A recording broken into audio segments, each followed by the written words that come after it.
The hunter just went out into the forest as always, but he saw a deer with a huge tumor on its neck. A few hours later, experts arrived, and what they discovered forced the authorities to immediately seal off the entire forest. Subscribe to the channel and write in the comments where you're watching from. The morning mist lay thick across the Wisconsin wilderness, a veil of silver that softened the edges of every tree and muffled the sound of every step. Shafts of pale light broke through the canopy in narrow beams, illuminating specks of drifting moisture in the air, as though the forest itself breathed quietly around him. Devin Walker moved through the undergrowth with the deliberate grace of a man who had walked these woods all his life. His boots pressed into the damp soil, leaving faint imprints that would vanish once the sun grew strong enough to dry the earth. He carried his rifle loosely across his shoulder, but he was not out here solely for the hunt. Devin was a man who believed the forest demanded respect, not conquest. He hunted when he needed meat, when the season was right, and when it could be done without cruelty. His father had raised him on that principle, teaching him that a hunter was less a killer than a guardian.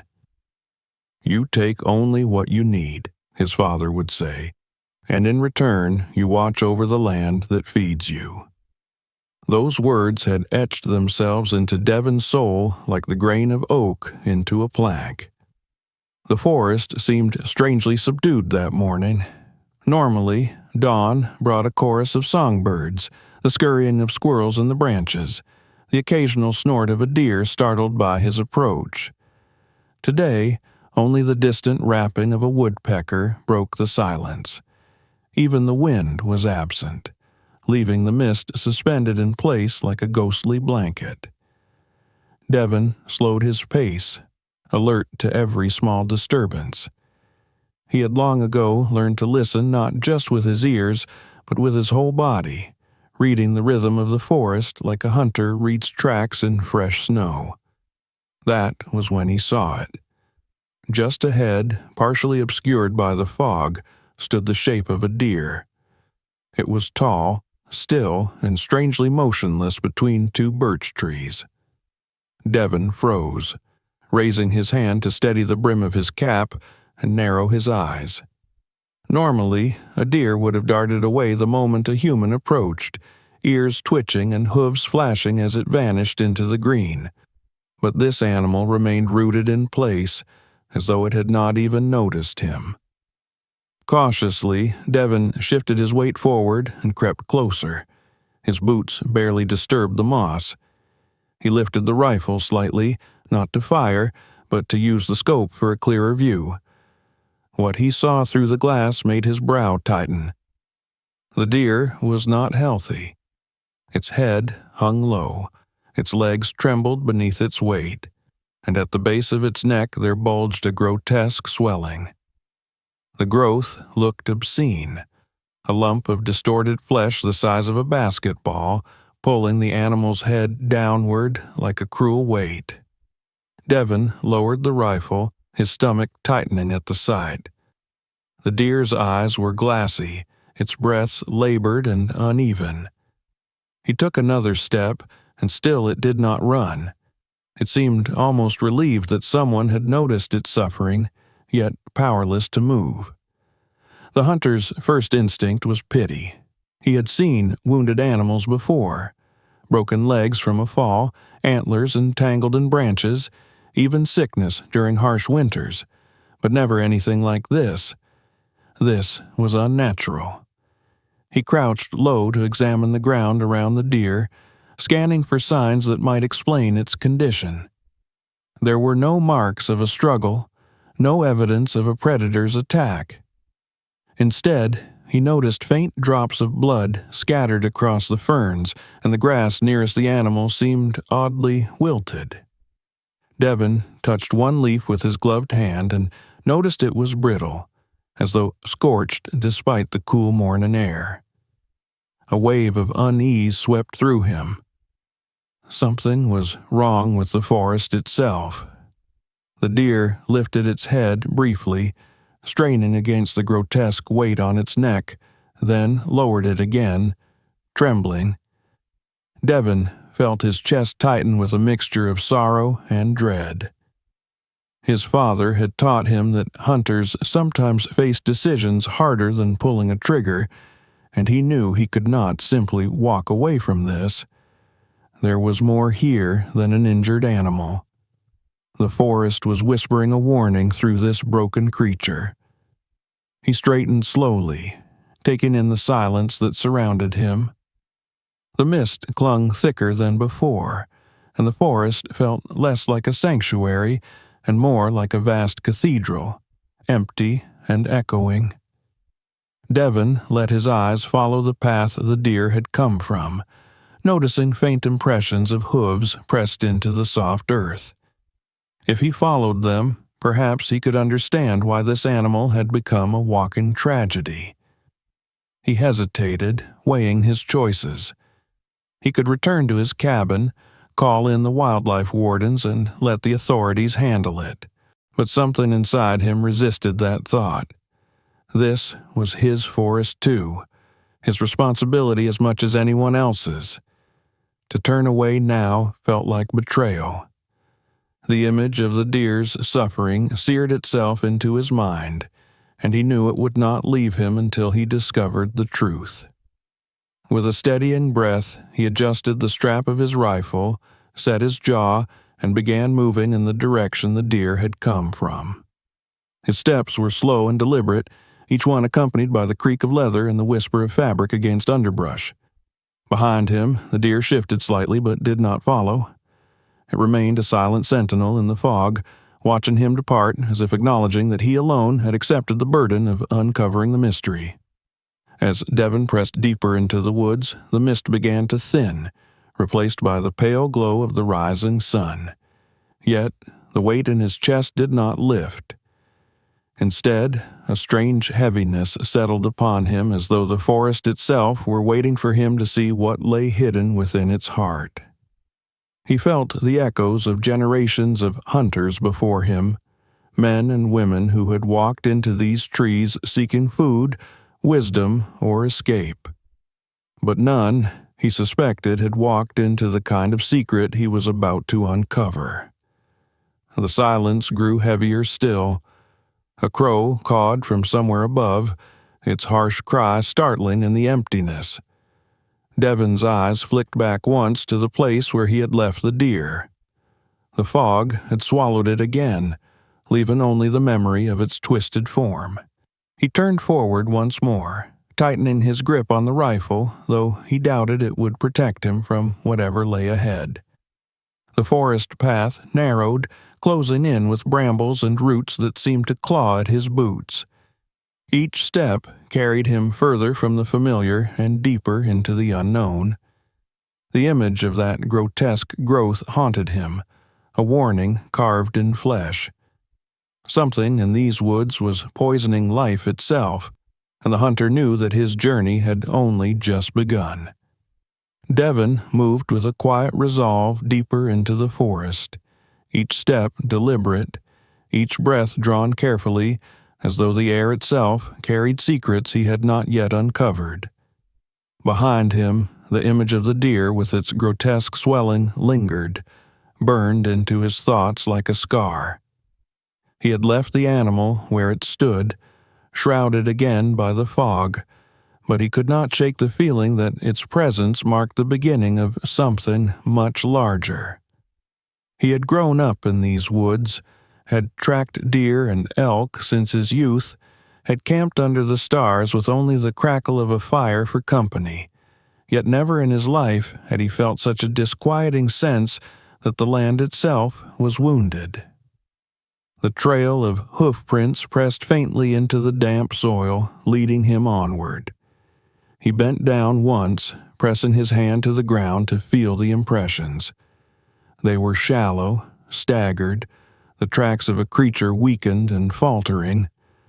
Devin rose slowly and followed, his eyes scanning every shadow and shape between the trees. The silence grew more oppressive as he walked.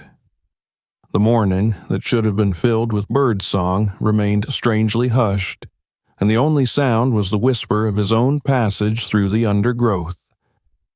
It was not long before he saw another sign that confirmed his unease.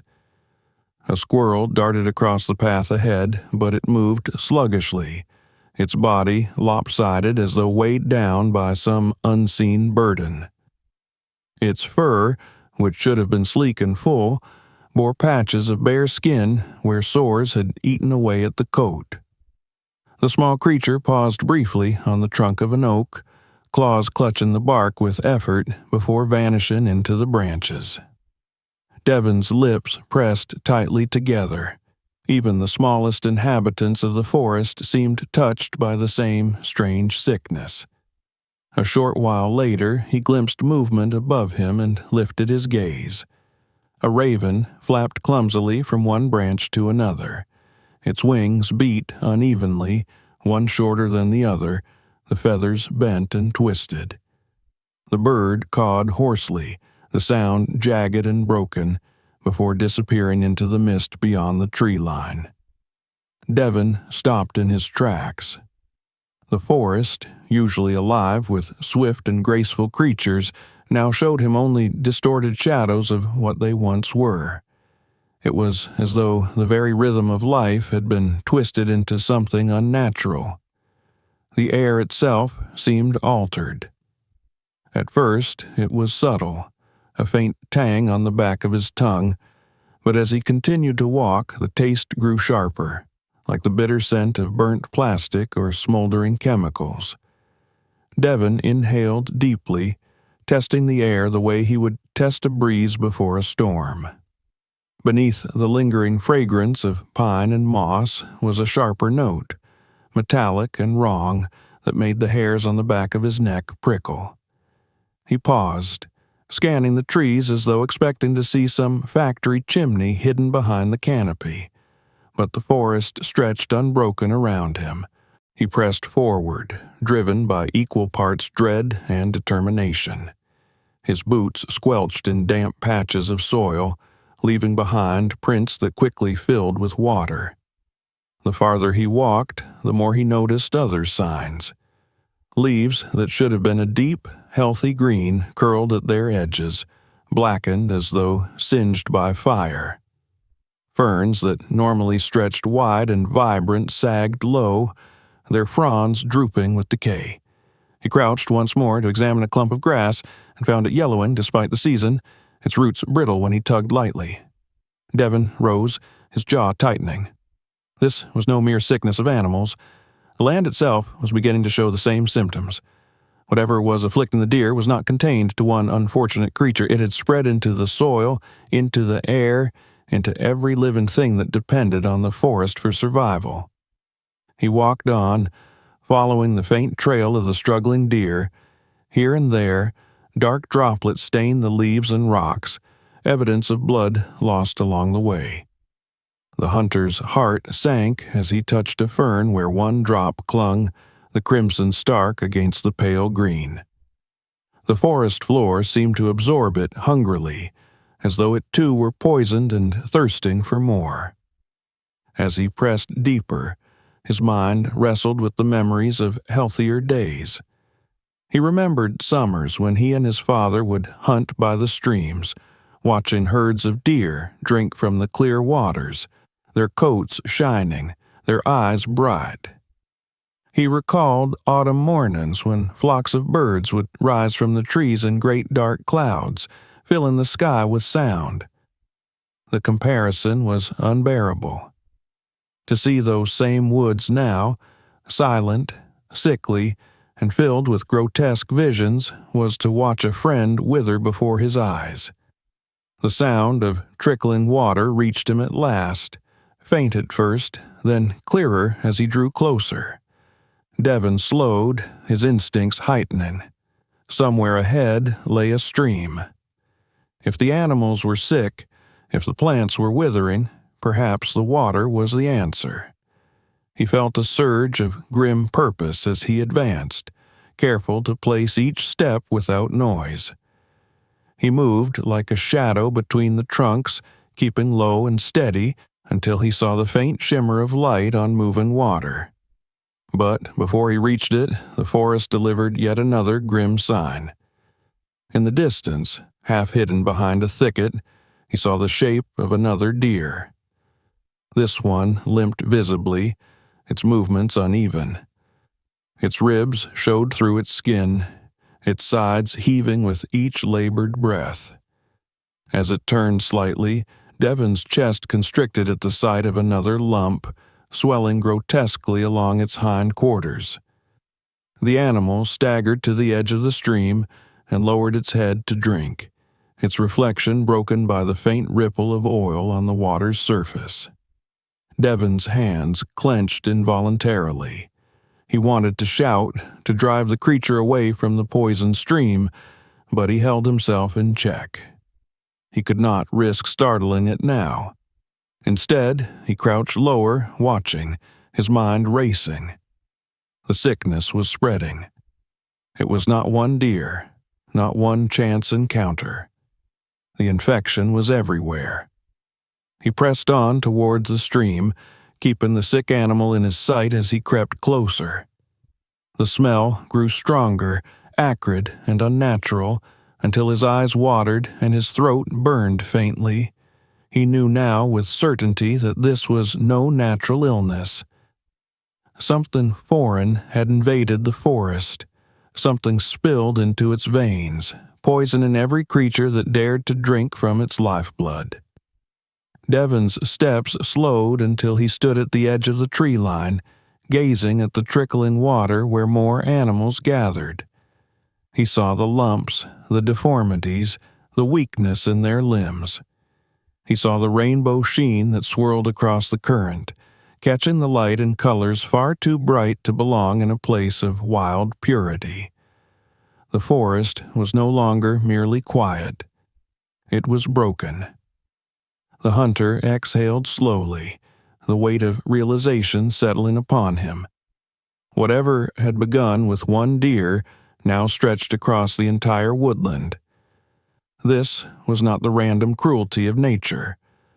This was something introduced, something deliberate. And he knew with a sinking certainty that he had only glimpsed the beginning.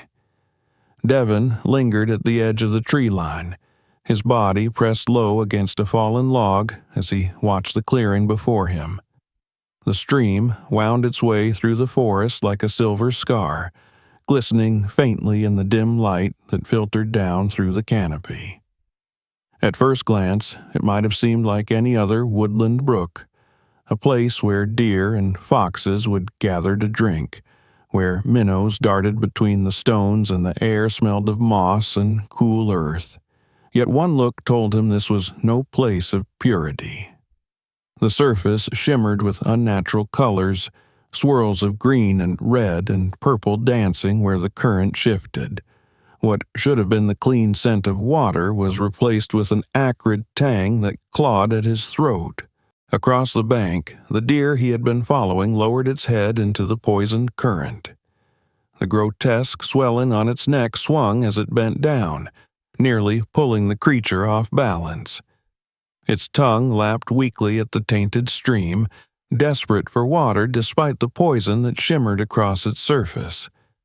Behind it, more deer stood half in shadow, some trembling on thin legs, others scarred with lumps that bulged beneath their hides. Their ribs jutted like cage bars, their hides dull and lifeless. Devon's heart clenched as he counted them, 5, 6, perhaps more, each one bearing some mark of the same affliction. It was as though the herd had been cursed. The hunter did not move. His instincts told him that to step forward now would only scatter them, and scattering them would not change the truth that lay before him. Instead, he studied the stream with a careful eye, letting his gaze travel upstream where the current bent around a cluster of rocks. That was when he saw it. A jagged line of metal jutting from beneath the bank. At first, he thought it was an old root, but as he shifted his angle, he saw the unmistakable dull gleam of iron, corroded and eaten with rust.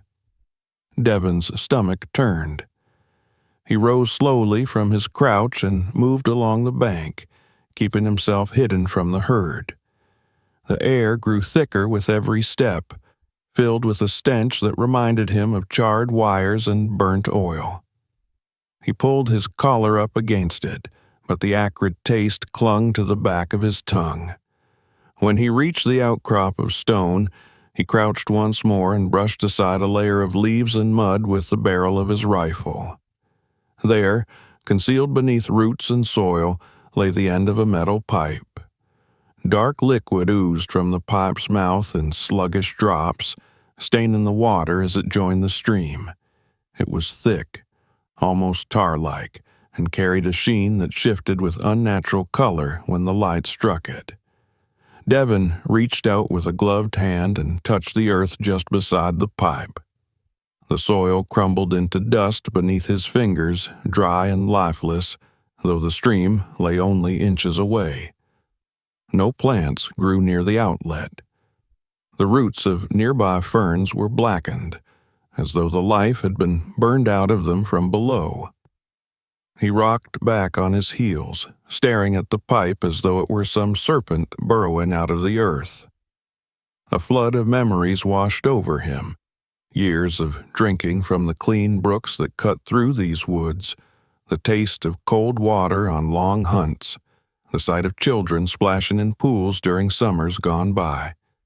Now, all of that purity had been corrupted, and the evidence lay before him, bleeding into the veins of the forest.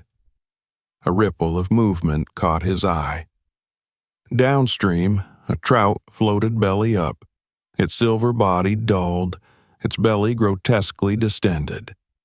Another fish surfaced, its gills fluttering weakly before it rolled sideways and sank beneath the surface. The herd of deer continued to drink, unaware or uncaring of the poison, their bodies too desperate for relief to resist. Devin's throat tightened. He felt as though he were watching a slow execution, each swallow sealing the animal's fate. He closed his eyes briefly, willing his pulse to steady. Panic would not help him here. He forced himself to breathe deeply, though the air carried that same bitter taste, and reminded himself that he was a hunter. His life had always been about observation, patience, and action when the time was right. What lay before him was no different, though the scale of it made his chest ache. Devin shifted his weight and followed the stream a short distance upstream. The pipe disappeared into the earth, vanishing beneath layers of soil and stone, but the stench grew stronger. He crouched again, tracing the line of the bank with his eyes. Small bubbles rose where the water lapped against the pipe's outlet, releasing faint puffs of gas that smelled of rot and metal. He covered his nose with his sleeve, but the odor still seeped through. The hunter studied the scene for what felt like an hour, though the sun told him only minutes had passed. Every sign pointed to the same conclusion. This was no accident to nature, no strange illness born from the wilderness itself. Something had been placed here, something man-made and deliberate, bleeding its poison into the stream until the forest itself had begun to rot. He thought of the deer he had seen earlier, its swollen neck dragging its head toward the ground. He thought of the squirrel with its bare patches of skin, the raven with twisted feathers. All of them had come here, to this water, and all of them had carried away the poison in their veins. It was spreading like a plague through the woodland, and unless it was stopped, there would be no end to the suffering. Devin's gaze hardened. He rose slowly, brushing the dirt from his gloves, and looked once more at the herd gathered downstream, their gaunt forms reflected in the water, broken by the oily swirls that clung to the surface. He felt the weight of responsibility press heavily on his shoulders. He could no longer tell himself this was someone else's duty. The forest had shown him its wound, and he alone had borne witness to its corruption. The deer lifted their heads suddenly, ears flicking at some distant sound. Devin froze, his heart leaping, but the animals merely shifted uneasily before lowering their muzzles again. Whatever had startled them did not come closer. The forest remained eerily silent save for the faint trickle of poisoned water and the labored breaths of the sick herd. Devin took one last look at the pipe, committing its place to memory, then turned away. He knew what he must do. The stream was the lifeblood of the forest, and someone had poisoned it deliberately. To understand the depth of the wound, he would need to follow it upstream, back to its source, back to the place where the corruption had begun. He adjusted the strap of his rifle, squared his shoulders, and stepped away from the clearing.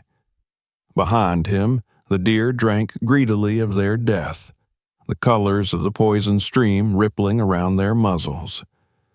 Ahead, the forest stretched dark and foreboding, the air heavy with the promise of more discoveries yet to come. Devin pressed on, knowing that with each step he drew closer not only to the truth, but to a danger far greater than anything he had ever faced with a rifle in hand. The forest grew darker as Devin followed the stream, not because the sun had vanished behind storm clouds, but because the weight of what he had seen pressed down on him like a shroud. The image of the pipe bleeding its black poison into the water clung to his thoughts, and the sight of the deer drinking from it replayed over and over in his mind. He felt as though he had crossed an invisible threshold, stepping from the world he had known all his life into a place where the laws of nature no longer ruled. Every sound of rustling leaves, every creak of the trees in the wind seemed to whisper the same truth. Something had gone terribly wrong here. The stream's banks widened as he walked, the ground beneath his boots growing softer, almost marsh-like. Devin's instincts warned him before he even saw it. The air grew heavier, and a sour, almost sweet stench drifted toward him. He slowed his pace, crouching low to keep himself hidden as he crept closer. Then, just beyond a cluster of rocks and ferns, he saw what his senses had already told him would be there. The body of a deer lay crumpled at the edge of the water. Its legs were twisted beneath it, its head turned sideways in the mud. The swelling on its neck had grown so large that the skin had split in places, weeping dark fluid. Flies swarmed the carcass, buzzing in a frantic cloud that rose and fell with each shift of the breeze. Devin's chest tightened. He had tracked, hunted, and sometimes killed deer, but always with reverence and necessity. To see one like this, lifeless, broken, consumed by a corruption it could never fight, filled him with a sorrow that sank deep into his bones. He approached cautiously, his boots sinking into the wet earth. The smell grew stronger, a putrid mix of decay and chemicals that made his eyes water. Devin crouched near the animal, studying the ground around it.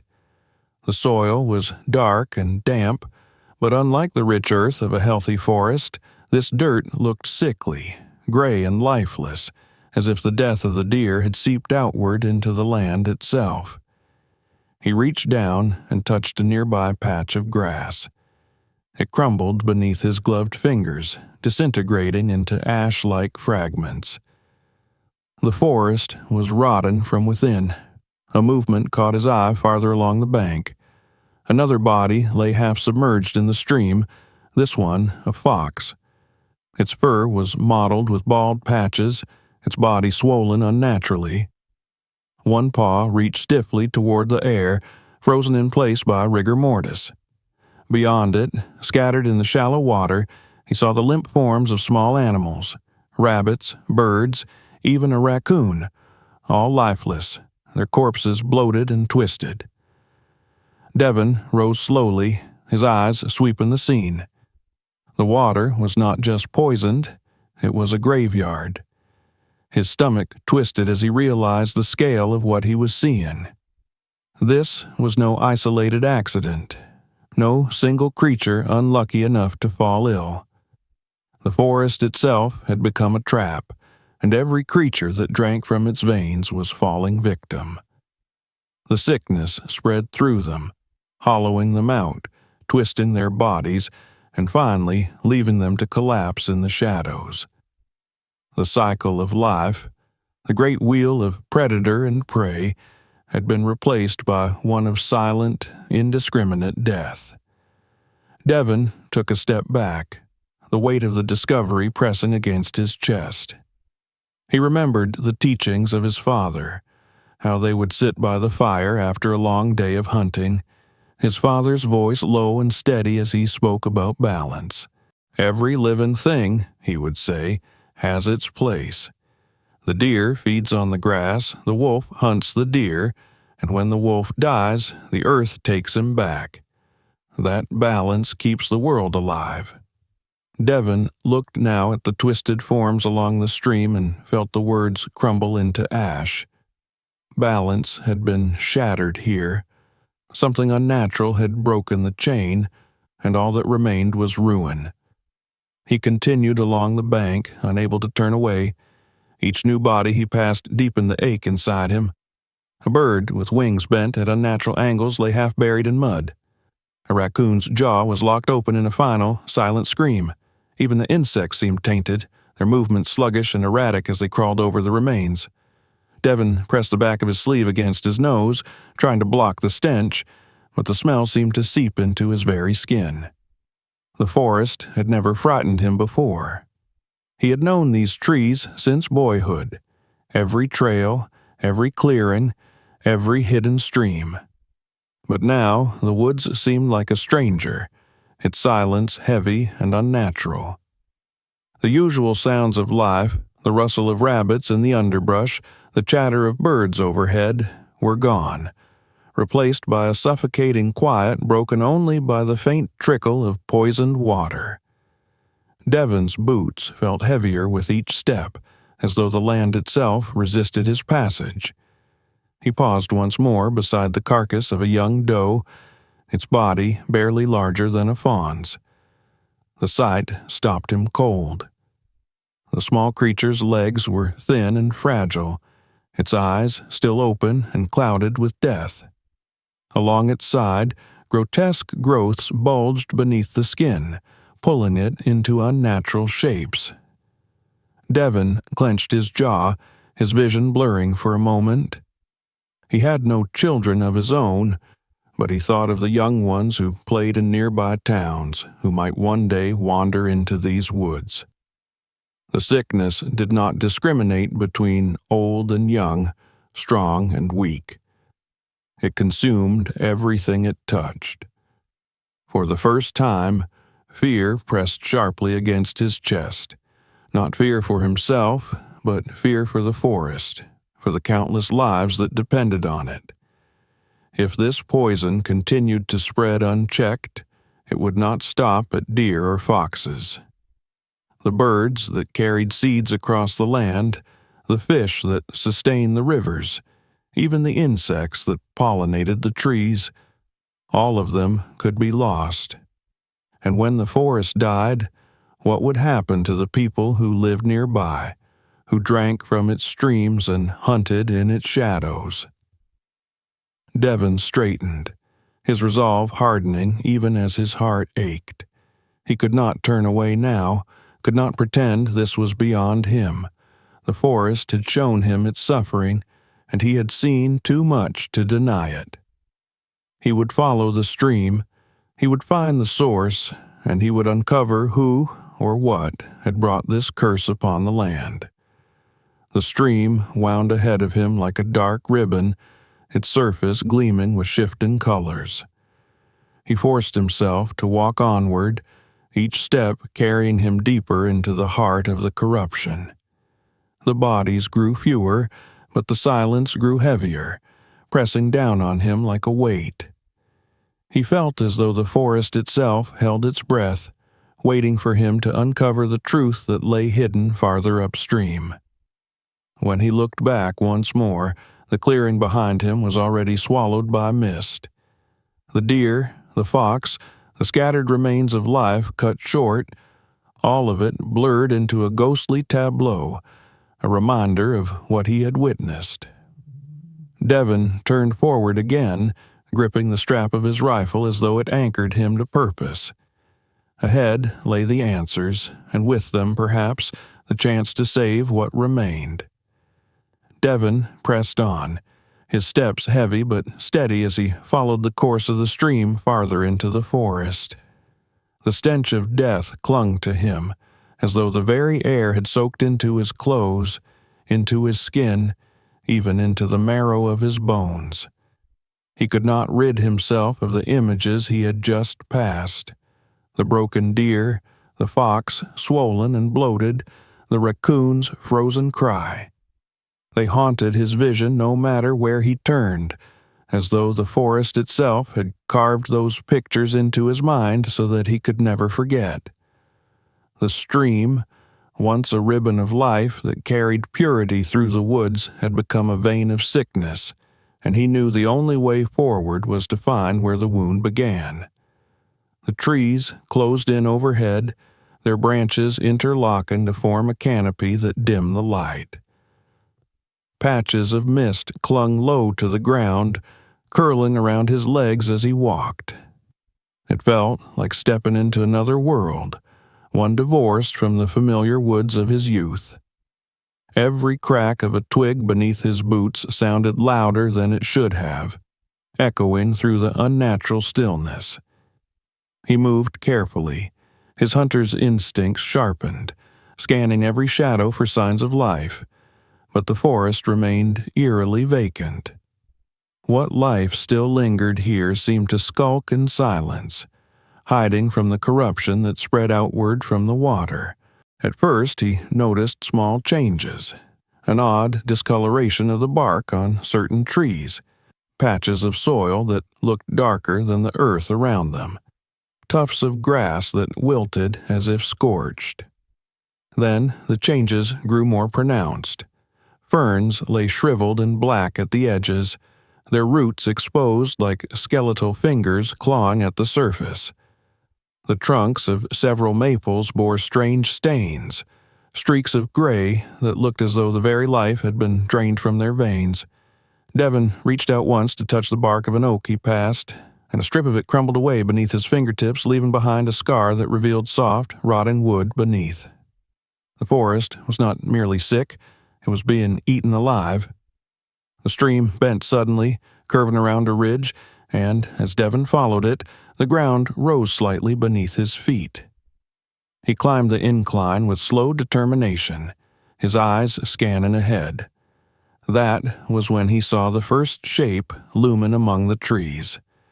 At first, it looked like another boulder, an outcrop of stone, half hidden by the earth, but as he drew closer he realized the surface was not stone at all.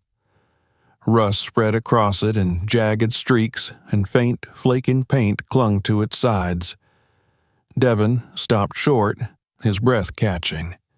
A massive, cylindrical tank lay before him, half buried in the ground and cloaked in weeds. Time had not been kind to it. Its walls were pitted and scarred with decay, and the soil around its base was stained a darker shade, as though something had seeped out long ago. The tank bore markings, faded and almost illegible, but as he wiped a gloved hand across the corroded metal, he revealed a stenciled symbol, an orange diamond with a black skull barely visible through the rust.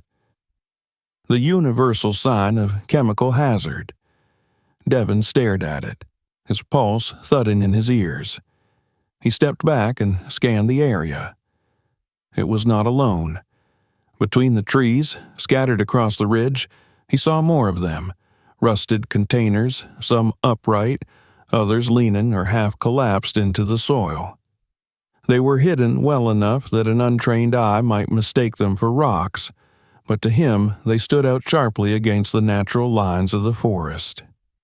It was a graveyard of machines, a dumping ground for something long forgotten by whoever had left it here. Devin crouched low, running his fingers through the dirt near the base of the nearest container. The soil was damp and sticky, clinging to his gloves like oil. He lifted it to his nose and immediately recoiled at the stench, the same sharp tang he had tasted in the water, but more concentrated, more dangerous. His stomach twisted as realization struck him. These tanks were not abandoned relics. They were the source. The pipe he had found downstream was only an outlet. The poison that had sickened the forest flowed from here. He rose slowly, scanning the forest around him with new eyes. The silence made sense now. Nothing could thrive here, not with this sickness bleeding into the earth. The rusted hulks stood like monuments to greed, human scars carved into a land that had never asked for them. He thought of the deer with its grotesque swelling, of the young doe lying dead with lumps bulging from her side, of the lifeless fish floating belly up in the current. All of them had been victims of this place. All of them had carried away the poison in their blood, spreading the corruption farther and farther into the wild. A wave of anger surged through Devin, stronger than the sorrow that had weighed on him before. It was not only grief now, it was fury. Someone had done this deliberately. These tanks had not grown from the soil like tumors. They had been brought here, hidden, left to bleed their poison into the earth. Whoever had done it had cared nothing for the animals, for the trees, for the balance that kept the forest alive. They had cared only for their convenience, their profit, their secrecy. He clenched his fists, steadying his breath. The hunter in him recognized danger, not from the rusting machines themselves, but from those who had left them here. They would not want this place discovered. If they still returned to use it, if they came again to feed the tanks with more poison, then he would not be safe. Yet, even as his instincts warned him of the risk, another part of him whispered that he could not turn back. He had uncovered only the edge of the truth. To stop now would mean abandoning the forest to its fate. Devin stepped carefully among the tanks, his boots crunching over broken branches and brittle soil. Some of the containers had cracked open at their seams, leaking trails of dark residue that stained the ground in winding paths. In one place, a thin stream of the substance dripped slowly into a trench that led toward the water. He followed it with his eyes until it disappeared into the bank, feeding directly into the poison stream he had been tracing since dawn. The scale of it staggered him. This was no single accident, no forgotten drum left to rust. This was an entire network, a hidden system designed to dispose of what no one else would take. The forest had been turned into a dumping ground, a place where secrets could rot unseen, and all around him the silence bore witness to the price of that secrecy. Devin's breath slowed as he crouched behind one of the larger tanks, his hand resting on the cool barrel of his rifle. He did not know what he expected to find next, perhaps nothing but more rust and poison, but his instincts told him to wait, to listen. He leaned against the corroded metal, his ears straining for any sound beyond the wind. At first, there was nothing, only the faint creak of branches overhead. Then, so faint he thought he had imagined it, he heard the distant crunch of tires on gravel. His body stiffened. He turned his head slightly, holding his breath. The sound came again, clearer now, the unmistakable growl of an engine carrying through the trees. Someone was coming. Devin's heart thudded against his ribs as he crouched lower, pressing himself into the shadows. He had found the place where the poison lived, and now he would see who came to feed it. Devin pressed his back against the rusted tank, the cold metal biting through the fabric of his jacket. The distant growl of an engine grew steadily louder, echoing unnaturally through the stillness of the poisoned forest. His pulse quickened, each beat echoing in his ears as though his body understood the danger before his mind fully grasped it. He had suspected that whoever had left these rusting hulks behind might still return, but now, crouched in the silence of the dying woods, he knew his suspicions were real. The forest had not simply been abandoned to decay. Someone was tending to this corruption, feeding it, and the proof was approaching. He crouched lower, every muscle taut, and let his hunter's instincts guide him. Movement had to be slow, deliberate, soundless. He pressed his palm to the damp ground, feeling the vibrations as the engine rolled closer. Tires crunched over gravel and then shifted onto softer earth. The low roar of the motor reverberated against the trees before stuttering into silence. The forest held its breath. Devin did the same. Through a break in the mist, he caught his first glimpse of them. A truck, heavy and mud-streaked, nosed its way between the trees and came to a halt near the line of tanks. Its headlights cut briefly across the clearing, casting pale beams that lit the rusted hulks and the blackened soil. Devin shrank back into the shadow of the tank, his breath shallow, as two figures emerged from the cab. They moved with the casual purpose of men who had been here many times before. The first wore a heavy jacket and gloves, his head covered by a hood pulled tight against the chill. The second climbed down more slowly, adjusting the straps of a mask that covered his face from nose to chin. Both carried themselves like men accustomed to labor, not strangers to physical work, and their movements betrayed no hesitation. They were not explorers stumbling upon an old ruin. They belonged here.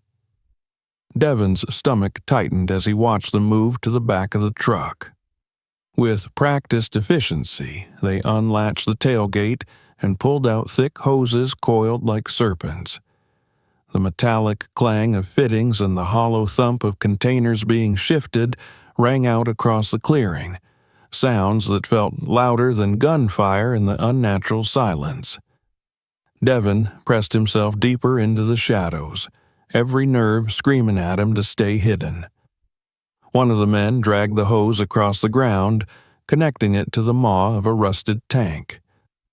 The other fiddled with a pump fixed to the side of the truck. A few moments later, a low mechanical hum filled the air. Devin's nose stung immediately as the stench of chemicals thickened, stronger than anything he had smelled downstream. He covered his mouth with his sleeve, his eyes watering, but he did not move. The liquid began to flow. It sloshed through the hose in thick, gurgling waves, dark and viscous, almost alive in the faint glow of the truck's lights. Devin's stomach churned as he realized what was happening.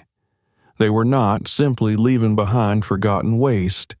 They were still feeding this place, still pouring poison into the forest's veins as if it were nothing more than a dumping ground.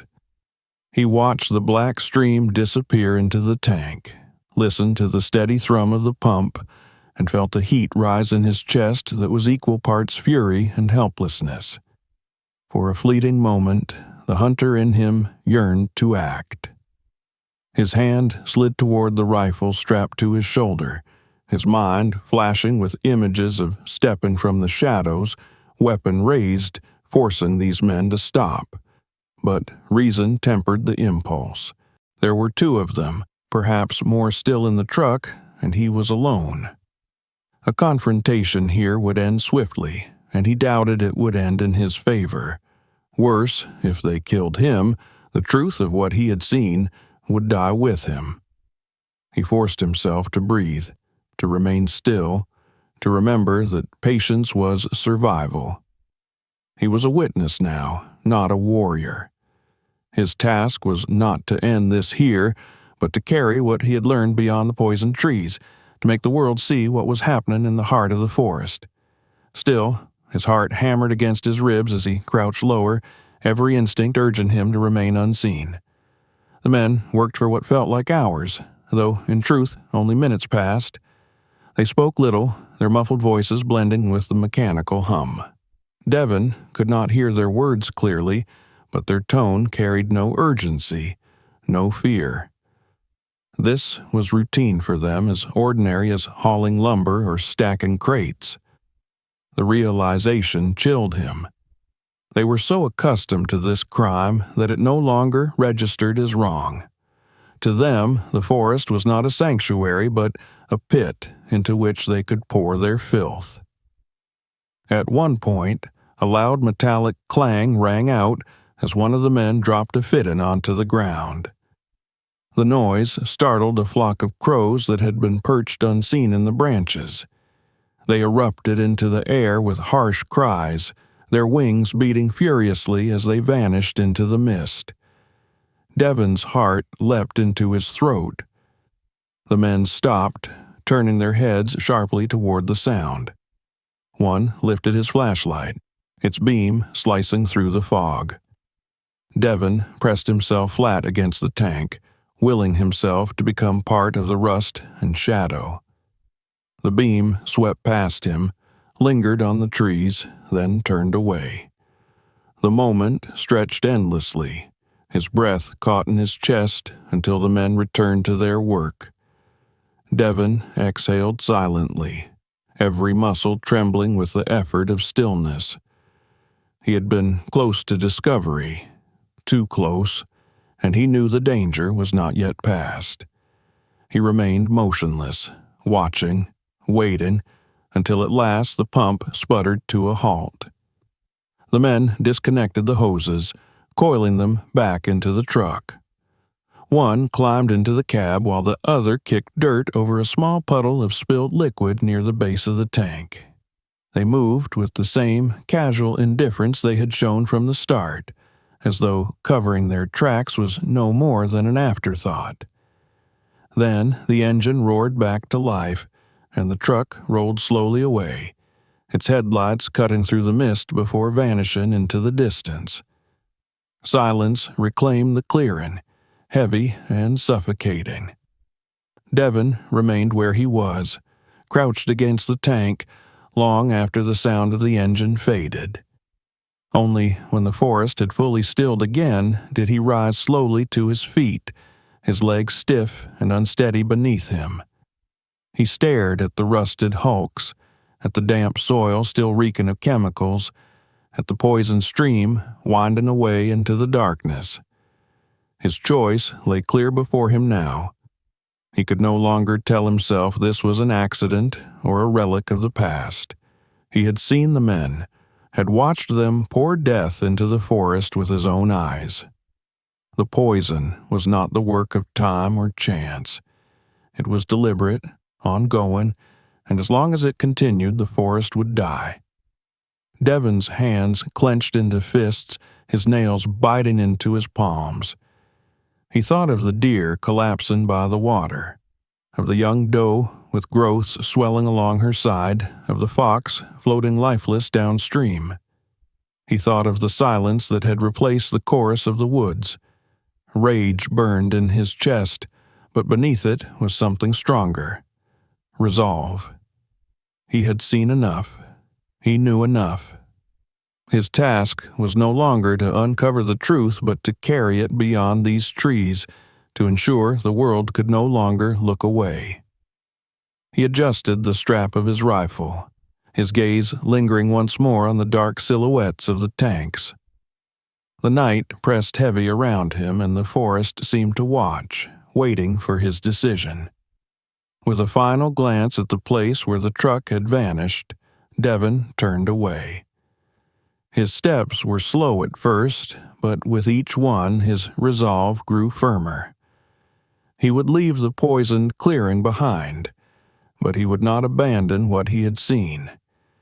The forest had shown him its suffering, and he had borne witness to the crime at its heart. Now he carried a burden heavier than any rifle, the burden of truth. And he knew, as he moved deeper into the night, that the time had come to act. Devin walked through the night with the silence of the trees pressing in on him from every side. The glow of the truck's lights had long since disappeared into the mist, but the memory of it clung stubbornly in his mind, burning like a coal that refused to cool. He moved quickly but cautiously, retracing his path along the poisoned stream, passing again the lifeless animals sprawled in grotesque stillness near the water's edge. Their bodies seemed to accuse him in the moonlight, as if demanding to know whether he would allow this crime to continue unchallenged. Each step drove the weight of responsibility deeper into him. He had seen what no one else had dared to see, and now he alone carried that truth. By the time dawn approached, he had reached the outer edge of the forest. The pale light revealed the world beyond the trees, the dirt road that led back toward the nearest town, the faint outline of rooftops miles away. Devin stopped for a moment, glancing back into the woods. The mist was lifting, and with it the faint cries of birds broke the silence, hesitant and thin, as though the forest itself was unsure whether it had the strength to sing again. He adjusted the strap of his rifle and moved forward, his heart set on the path ahead. He could not stay silent. The men who came with their truck would return, and they would keep returning until the forest was drained of all life. He reached his cabin near midday, weary but burning with purpose. His hands shook as he picked up the receiver of his old phone, the kind with a cord that curled like a vine. His voice was steady, though his heart pounded as he called the wildlife authorities and told them what he had seen. He did not spare them the details. The grotesque swellings on the deer, the dead animals by the stream, the rusting tanks hidden deep in the woods, and finally, the men in the truck pouring poison into the heart of the land. There was a long silence when he finished speaking, broken only by the official on the other end, assuring him that a team would be dispatched immediately. Within hours, the stillness of his cabin gave way to the distant hum of engines. Vehicles rolled down the dirt road, their tires grinding into the earth. Men and women emerged, not with rifles and hunting gear, but with hazmat suits that gleamed unnaturally against the muted tones of the forest. Their masks covered their faces, their gloves sealed their hands, and they carried with them instruments that beeped and flickered with alien light. Devin watched from the edge of the tree line as they entered the forest, a column of white against the green, like a procession of ghosts summoned to confront the sickness festering in the heart of the land. The forest was not quiet for long. Voices called out, radios crackled, and the whir of machinery joined the chorus.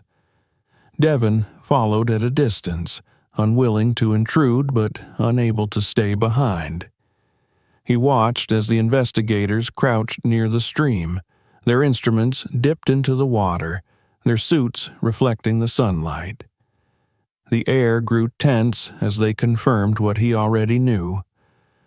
The water was poisoned, tainted with chemicals that had no place in the wild. He saw them mark the soil with bright flags, circle the tanks with tape, and record the evidence with cameras that clicked and flashed. By evening, more vehicles had arrived. Police cars with their lights spinning silently, government vans with their insignias stark against the paint. Devin stood apart, leaning on his rifle like a staff, as men with weapons and men with pens filled the clearing where he had crouched in fear only the night before. The tanks were no longer forgotten rusting hulks hidden among the trees. They were evidence now, relics of a crime too large to remain buried. He watched as they pried open the rusted seams, revealing the foul liquid inside. The stench carried across the clearing, sharp and unbearable, even with the wind. The investigators recoiled, their masks shielding them but not sparing them from the knowledge of what had been hidden there. The hours passed slowly, heavy with the gravity of what they uncovered. Devon felt both relief and sorrow. Relief that the secret was no longer his alone, that others now bore witness to the poisoned heart of the forest. Sorrow because the damage was already too deep.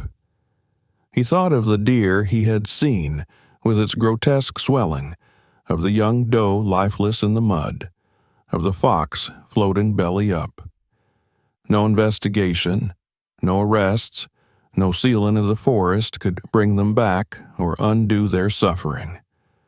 The balance his father had spoken of by the firelight was shattered, and it would take years, decades, perhaps generations for the forest to heal. As night fell once more, the perimeter of the woods was marked with barricades and signs. Quarantine area, entry forbidden. Bright yellow warnings nailed to the trunks of ancient oaks that had stood long before any of this had begun. Men with rifles guarded the entrances, not hunters like him, but officers tasked with keeping people out, with ensuring no one would trespass where the earth itself had been wounded. Devon stood just beyond the line of tape, his breath misting in the cool air as he watched the forest he had loved all his life sealed away like a patient in a sickbed. News traveled quickly. By the following day, journalists stood at the road's edge with cameras flashing, their voices sharp with questions. Devon did not speak to them. He had given his account to the authorities, and his words had been written down in official reports. That was enough. It was not his place to stand before cameras or to become a figure for the public to analyze. His place had been inside the forest, to see what others had not, to bring the truth into the light. He remained a shadow at the edge of the crowd, watching the world finally turn its gaze toward the poison that had festered unseen for too long. When he returned home that evening, the silence of his cabin was different than before. It was no longer the silence of dread, of carrying a secret too heavy to bear alone. It was the silence of exhaustion, of knowing that a burden had been passed on. He sat heavily in his chair, the rifle leaning against the wall, and stared into the empty fireplace. The forest was closed, the tanks exposed. The men who had come in their truck hunted now by law rather than by a lone hunter's gaze. And yet he could not shake the hollow ache inside him.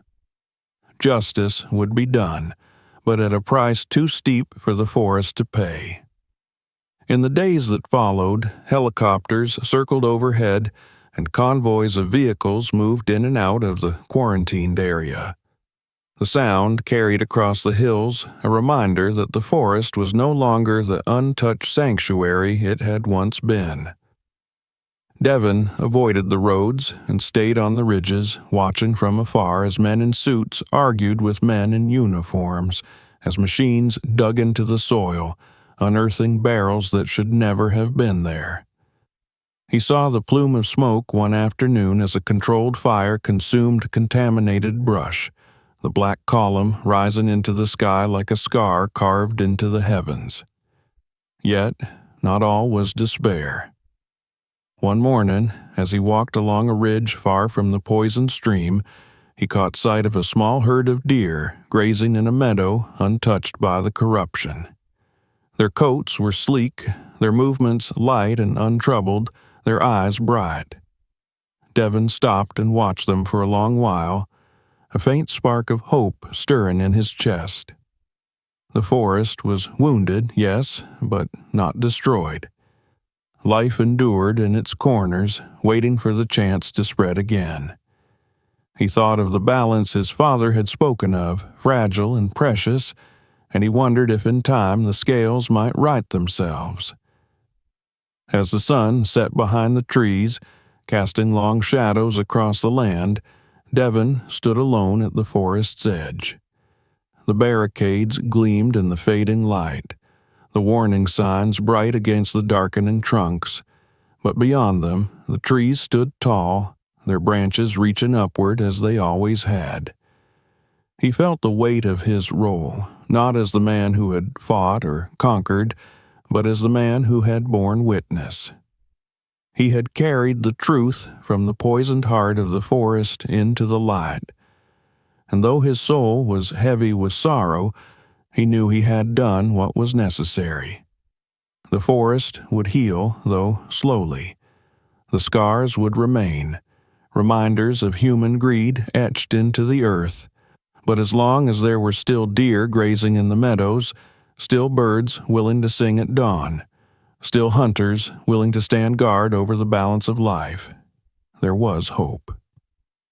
Devin turned from the barricades at last, his steps steady as he walked into the gathering dusk. The forest lay behind him, sealed away, but its memory lived on within him, a reminder of both its fragility and its resilience. And though he knew he would never forget the horrors he had seen, he carried with him also the vision of that small, healthy herd, a promise that life could endure even in the shadow of death. Don't forget to hit that subscribe button so you never miss our next shocking story. Check out the next video waiting for you right here. It's even more unbelievable than this one.